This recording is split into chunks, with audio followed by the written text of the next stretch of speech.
오늘 본문을 보면 지명이 세 가지가 나오는데, 일단 고린도전서니까 고린도라는 지명이 나올 것이고, 그 다음에 여러분 아마 볼펜 들고서 한번 체크해 가면서 보세요. 5절에 보니까 지명 이름 나오지요. 뭐지요? 마게도냐라는 지명이 나오지요. 또 그 다음 쭉 지나서 8절에 보니까 뭐라고 나오지요? 에베소라는 지명이 나오지요. 그럼 지금 바울은 어디 있는 걸까요? 에베소에 있는 거겠죠. 여러분, 사도 바울은 고린도 교회 성도들과 오랫동안 같이 있고 싶다는 거예요? 아니면 꼴도 보기 싫다는 거예요?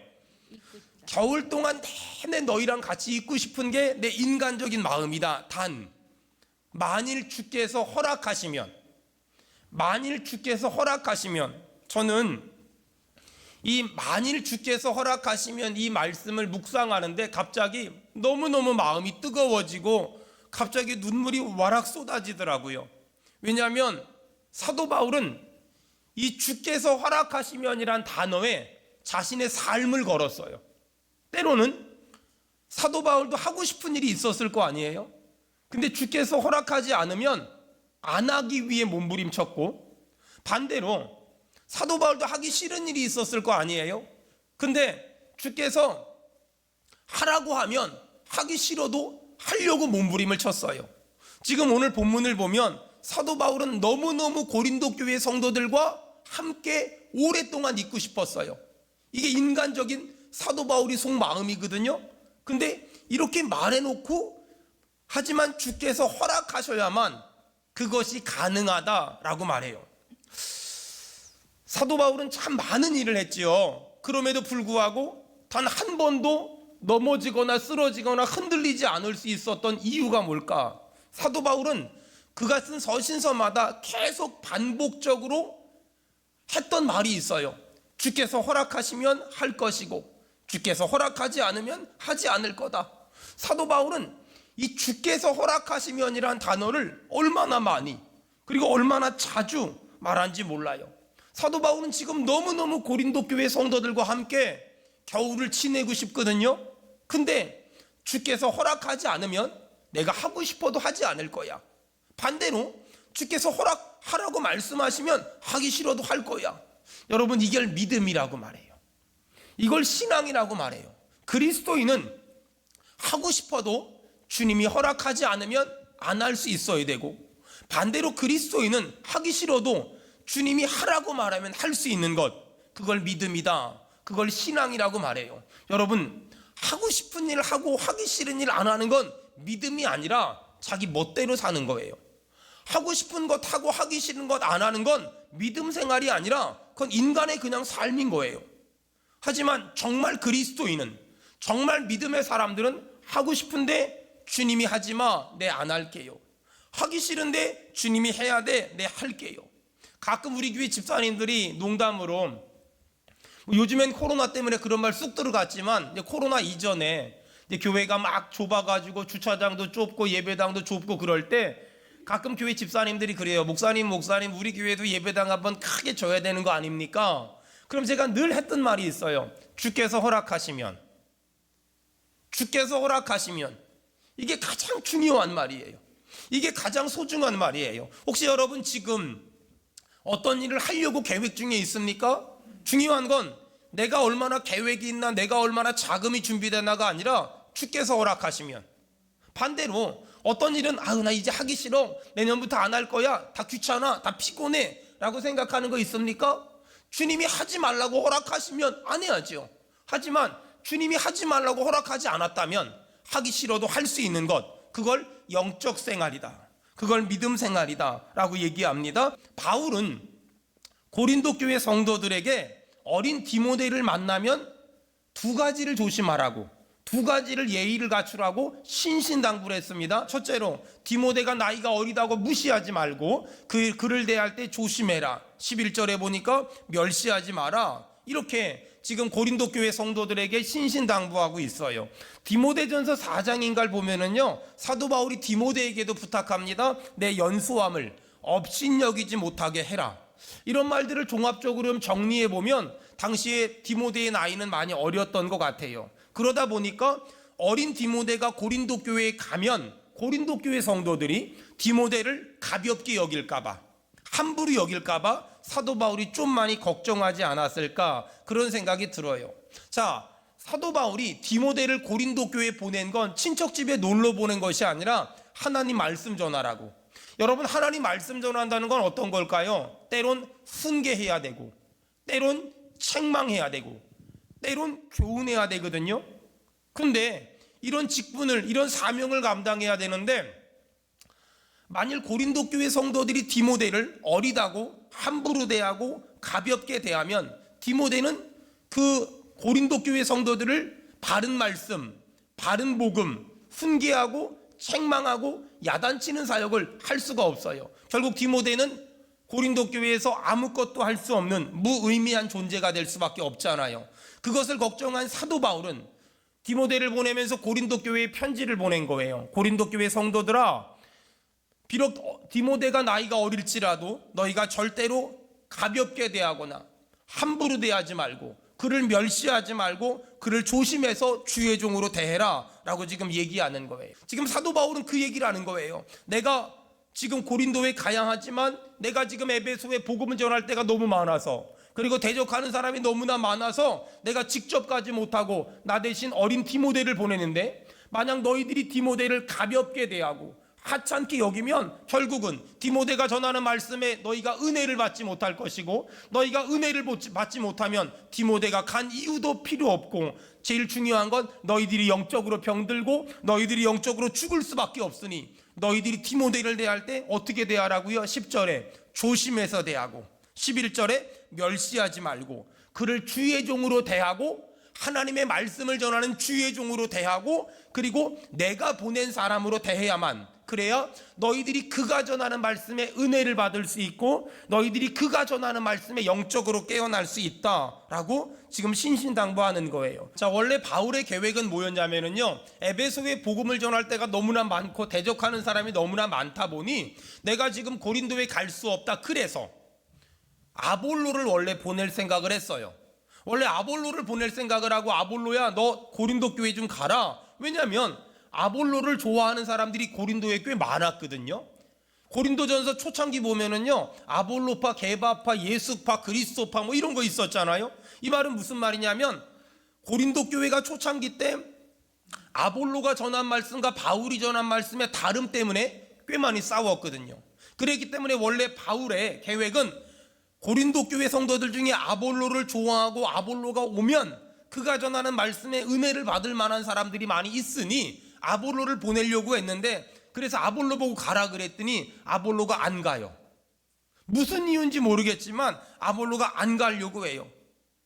아볼로가 어떤 이유인지 모르겠어요. 아볼로가 갈 마음이 없어요. 그래서 바울이 지금 고린도 교회 성도들에게 편지를 보내면서 아볼로가 고린도 교회에 가지 않으려고 한다는 말을 아주 조심스럽게 이야기하는 거예요. 원래 이스라엘 사람들은요, 성경을 쓸 때, 그리고 유태인들은 성경을 쓸 때 똑같은 단어를 반복해서 쓰는 경우가 거의 드물거든요. 근데 여기는 본문이 짧음에도 불구하고 함께라는 단어를 4번이나 반복해서 계속해서 지금 이야기하고 있어요. 함께라는 단어를 이렇게 반복적으로 쓴 이유는 사도 바울이 어떤 의도를 지금 가지고 있다는 거예요. 여러분, 가만히 생각해 보세요. 하나님이 예수님을 이 땅에 왜 보내셨을까요? 우리와 함께 있으라고. 또 예수님이 성령을 이 땅에 우리에게 왜 보내셨을까요? 우리와 함께 있으라고. 여러분, 그 예수님은 우리에게 지금 뭐라고 말씀하시는 줄 아세요? 내 이웃과 함께 있으라고 말씀하세요. 하나님의 명령은 뭐냐면요, 하나님과 함께, 이웃과 함께, 하나님과 함께, 이웃과 함께, 이것이 하나님의 뜻이고 하나님의 명령이에요. 여러분, 저는 오늘 본문을 묵상하면서 제 마음속에 하나님이 주신 마음이 하나 있었어요. 여러분은 지금 하나님이 여러분에게 선물로 주신 사람들과, 가정 안에서는 가족이겠죠. 남편이고 아내고 아이들이고, 또 교회에서는 사랑하는 성도들이겠죠. 또 직장에서는 같은 동료들이겠죠. 잘 들어보세요. 여러분은 지금 여러분과 함께 한 공동체에 있는 사람들과 계속해서 함께 있고 싶습니까? 아니면 이제 그만 그 사람들하고 같이 지내고 싶습니까? 아주 어려운 질문이에요. 여러분은 지금 하나님이 선물로 보내주신 사람들과, 사랑하는 남편과 사랑하는 아내와 사랑하는 자녀들과 함께 있고 싶습니까? 아니면 이제 그 사람들하고 그만 살고 싶습니까? 또 여러분은 지금 하나님이 여러분에게 선물로 보내주신 성도들, 그들과 함께 있고 싶습니까? 아니면 이제 그만 헤어지고 싶으십니까? 또 여러분은 여러분이 속한 직장에서 여러분의 동료들과 함께 있고 싶습니까? 아니면 이제 그만 헤어지고 싶습니까? 제가 짧은 인생 살며 깨달은 건데, 한 집에 산다고 함께 하는 게 아니에요. 한 공간에 있다고 함께 있는 게 아니에요. 옛날에 저희들 어릴 적에는요, 텔레비전이 딱 한 대밖에 없었잖아요. 그러니까 텔레비전을 보려면 죽으나 사나 거실로 오거나 안방으로 들어갔어야만 해요.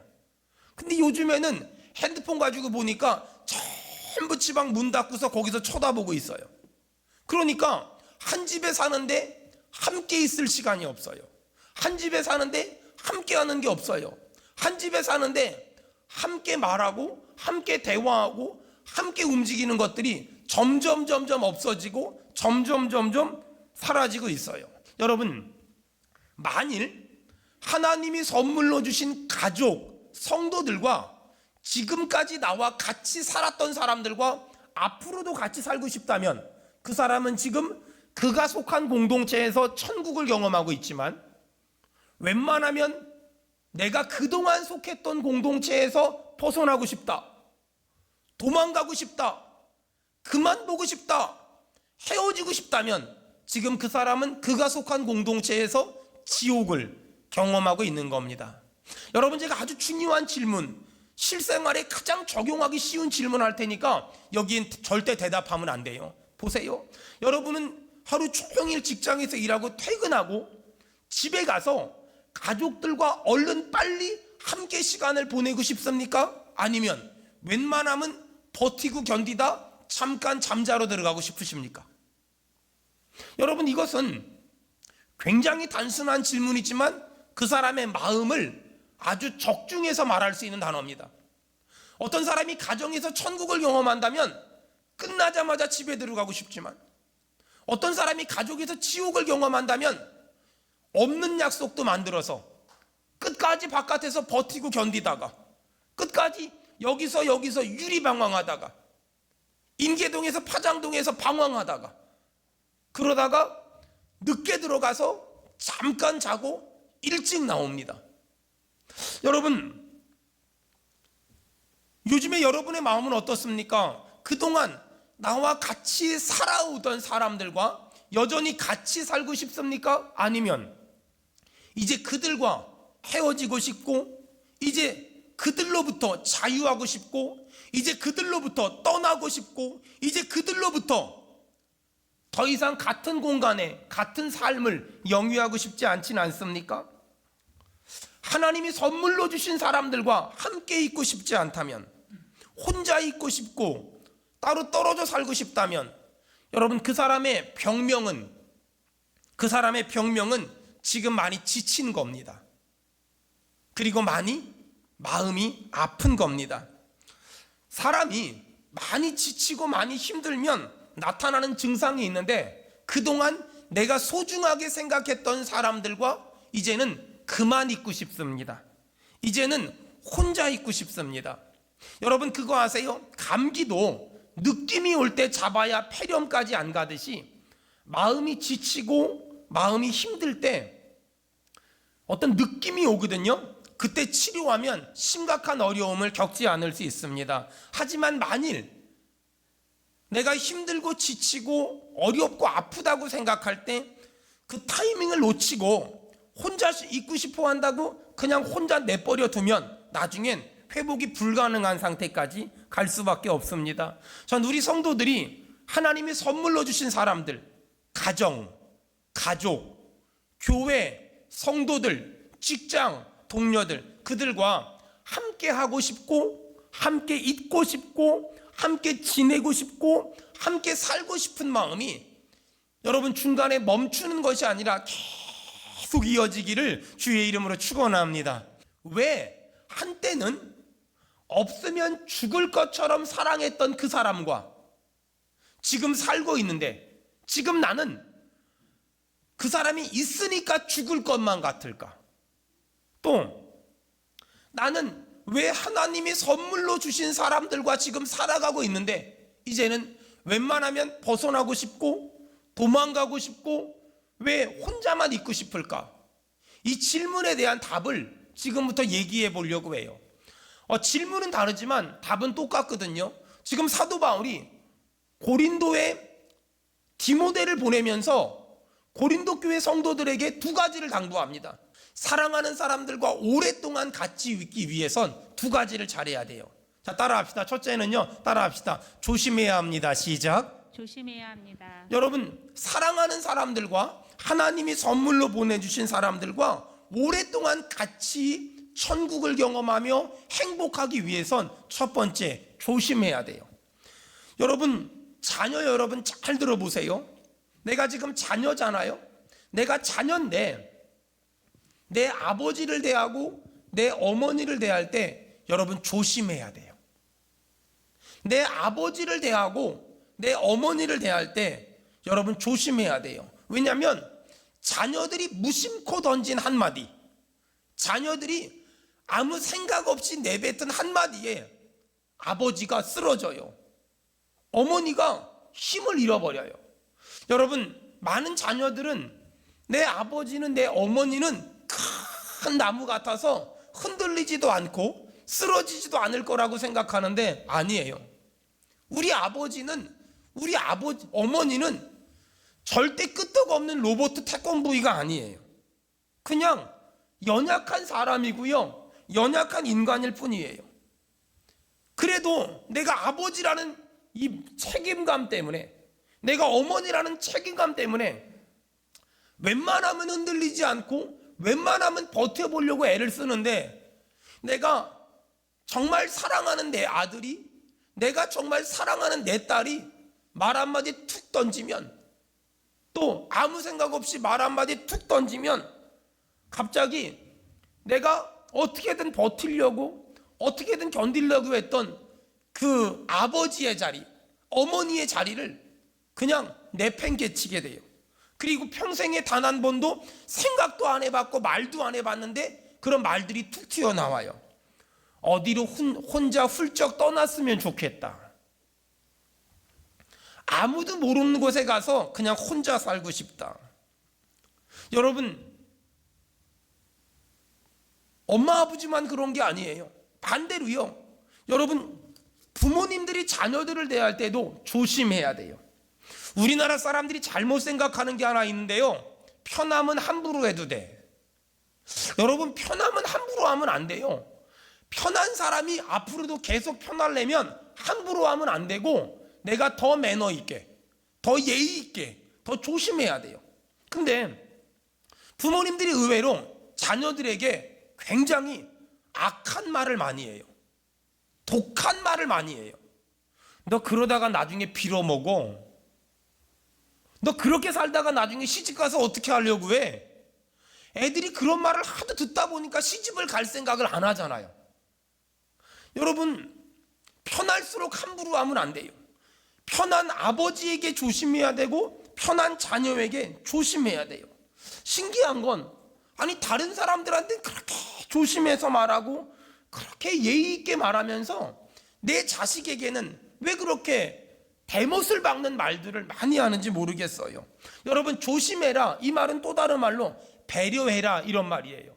내가 이렇게 말하면 상대방이 어떻게 생각할까? 내가 이렇게 행동하면 상대방이 어떻게 생각할까? 생각을 좀 해서 말에 조심하고 행동에 조심해라, 이렇게 지금 말하는 거예요. 제가 이렇게 말하면 어떤 분들은 저한테 따질 수 있어요. 목사님, 가족끼리 어떻게 그렇게 그렇게 생각하면 사냐고, 답답해서 어떻게 그렇게 사냐고. 그럼 저도 질문 하나만 할게요. 여러분, 내가 답답한 게 나을까요? 아니면 내 가족이 내가 한 말 때문에 상처받아서 아파하는 게 나을까요? 그냥 내가 좀 답답한 게 낫지 않을까요? 저는 그렇게 생각합니다.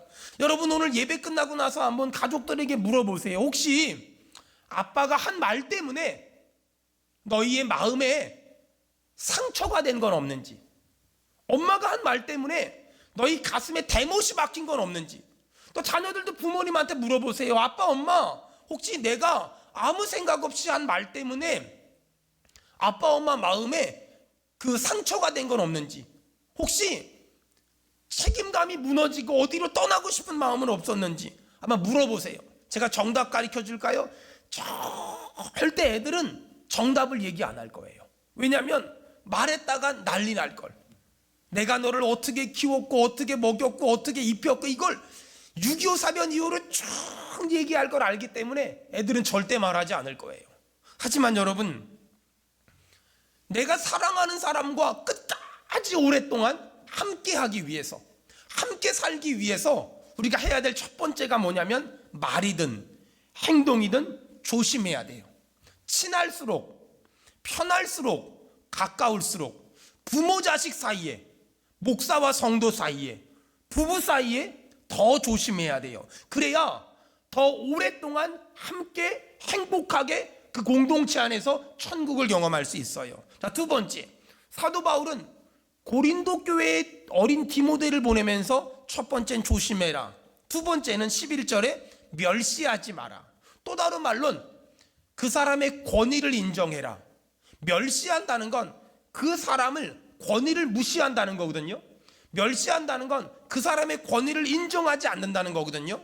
우리가 하나님이 선물로 보내주신 사람들과 오랫동안 같이 있기 위해선 첫째, 말이나 행동에 조심해야 되고, 둘째, 그 사람의 권위를 인정해 줘야 돼요.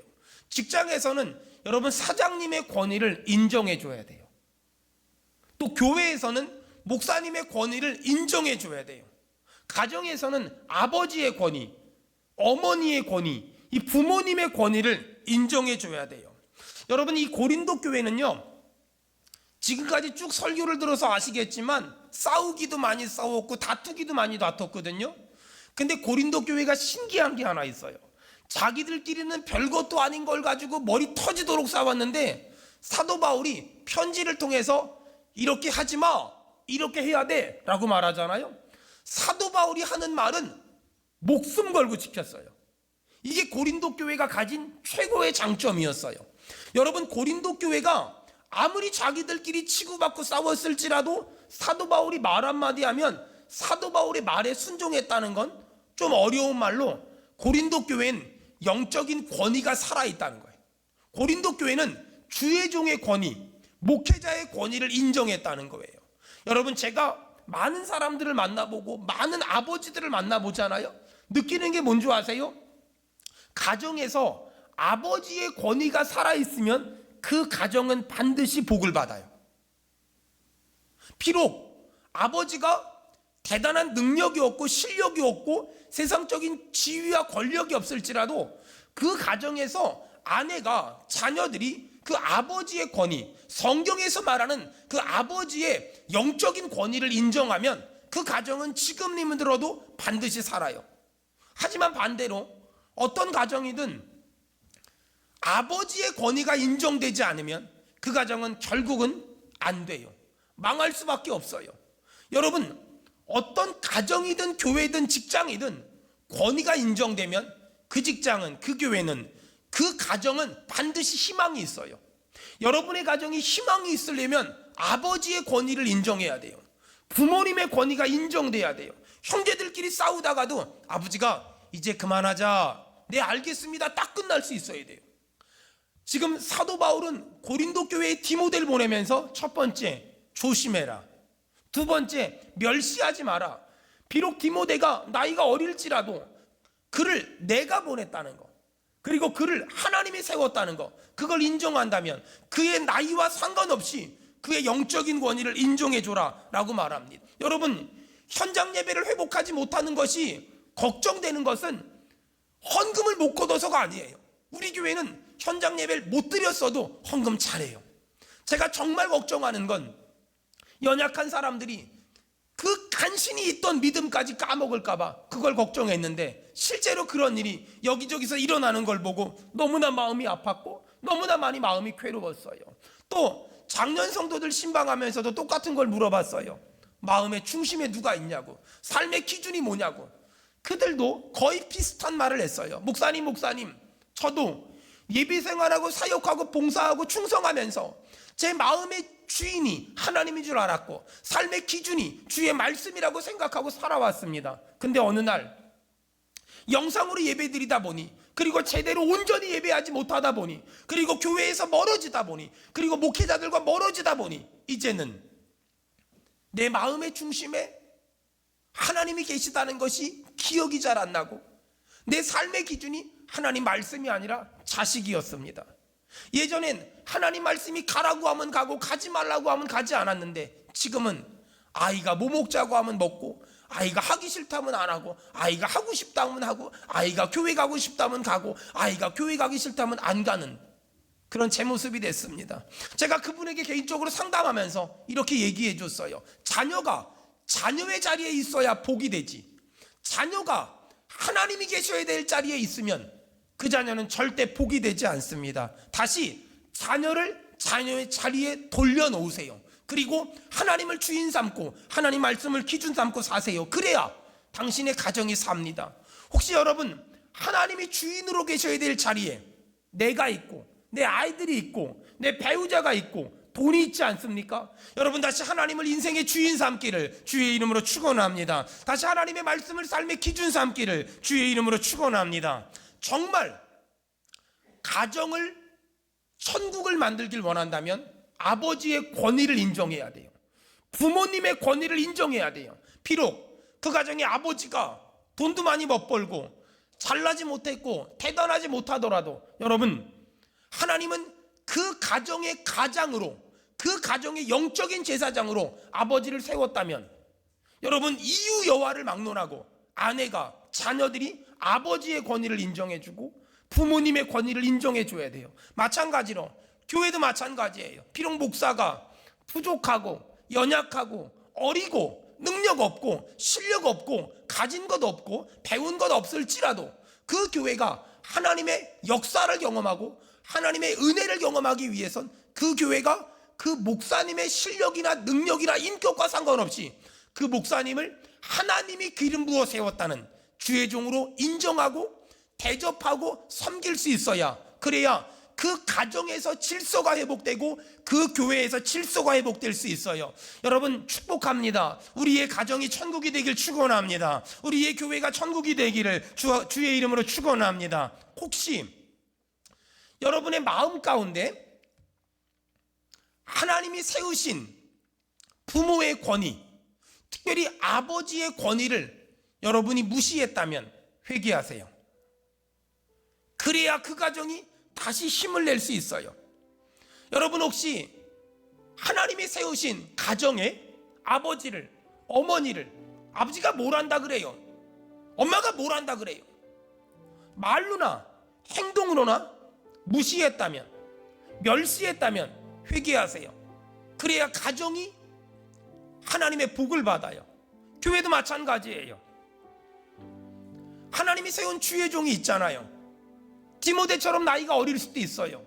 내 마음에 안 들 수도 있어요. 내 기준에 합당하지 못할 수도 있어요. 하지만 중요한 건 그 사람이 신학교를 졸업했기 때문에 목사가 된 것이 아니라 하나님이 기름 부어 세웠다는 걸 인정해야 그가 전하는 말씀을 듣고 내 영혼이 살 수 있고 내 심령이 복을 받을 수 있어요. 가정이 복을 받는 건 하나님의 질서를 따라 세운 권위자를 인정하는 거예요.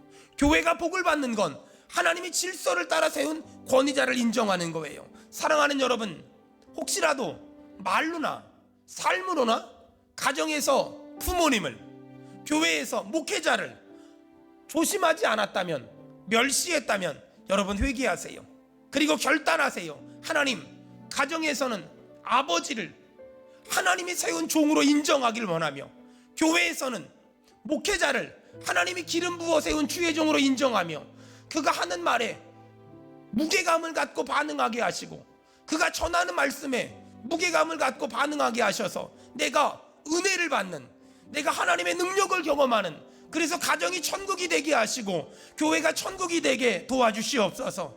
여러분, 내가 사랑하는 사람들과 영원토록 함께하기 위해서 우린 두 가지를 해야 돼요. 조심해야 돼요. 그리고 그 사람의 권위를 인정해야 돼요. 여러분, 왜 내가 사랑했던 사람들과 이제는 헤어지고 싶을까? 여러분, 왜 내가 소중하게 생각했던 사람들과 이제는 그만 같이 있고 싶을까? 왜 그런 줄 아세요? 죄 때문에 그래요. 죄가 뭔 줄 아세요? 내가 그 사람에게 잘못한 것이 있을 것이고 그 사람이 나에게 잘못한 게 있잖아요. 문제가 뭐냐면 내가 그 사람에게 잘못한 것, 그 사람이 나에게 잘못한 것을 그냥 미안하다고 말하지 않고, 미안하다고 말할 때 용서했다고 받아주지 않고 그냥 넘어간 거예요. 그 사람이 나한테 잘못한 거, 내가 그 사람에게 잘못한 걸 서로 없애버리지 않고 그냥 넘어간 거예요. 그냥 대충 얼버무리고 넘어간 거예요. 잘못하고 넘어가고, 잘못하고 넘어가고, 잘못하고 넘어가고, 잘못하고 넘어갔어요. 왜냐하면 내 남편이니까, 내 아내니까, 내 부모님이니까, 내 자식이니까, 우리 목사님이니까, 우리 성도니까. 그러다 보니까 그 죄가 쌓이고 쌓이다 보니까 어느 순간 이게 뻥 하고 터져버리는 거예요. 이제 그만 같이 있고 싶다. 이제 그만하고 싶다. 이제 헤어지고 싶다. 이제 혼자 있고 싶다. 여러분, 그런 마음이 절대 어느 날 순간에 이렇게 생기는 게 아니에요. 그런 마음이 쌓이다 보면 어느 날 이제 그만, 여기까지가 내 한계야, 그런 생각이 드는 거예요. 그렇다면 내가 사랑하는 사람과 영원토록 함께 있으려면 어떻게 해야 될까? 잘못한 걸 잘못했다고 말할 수 있어야 돼요. 목사님, 제가 잘못했습니다. 집사님, 제가 잘못했습니다. 비록 내가 담임 목사지만 부목사님한테 잘못한 거 있으면 목사님, 제가 잘못했습니다. 여러분, 제가 비록 담임 목사지만 우리 청년들에게 수진아 목사님 미안하다, 너무 미안하다 말할 수 있어야 돼요. 여러분, 목사라고 성도에게 미안하다고 말하지 못하는 건 옳지 않아요. 내가 아무리 담임 목사지만 잘못했으면 청년들에게, 부목사님에게 잘못했다고 말할 수 있는 게 진짜 목사예요. 또 반대로 오늘 말씀을 듣다 보니까 내가 아버지지만 내 아이들에게 너무나 악한 말, 독한 말을 많이 했어. 그러면 내가 비록 아빠지만 내 아이들에게도, 내 아내에게도 말할 수 있어야 돼요. 얘들아, 아빠가 미안하다. 아빠가 그때 욱해가지고 너무 악한 말을 했다. 너무 독한 말을 했다. 내가 너무 미안하다. 이렇게 말할 수 있어야 이 진짜 아빠예요.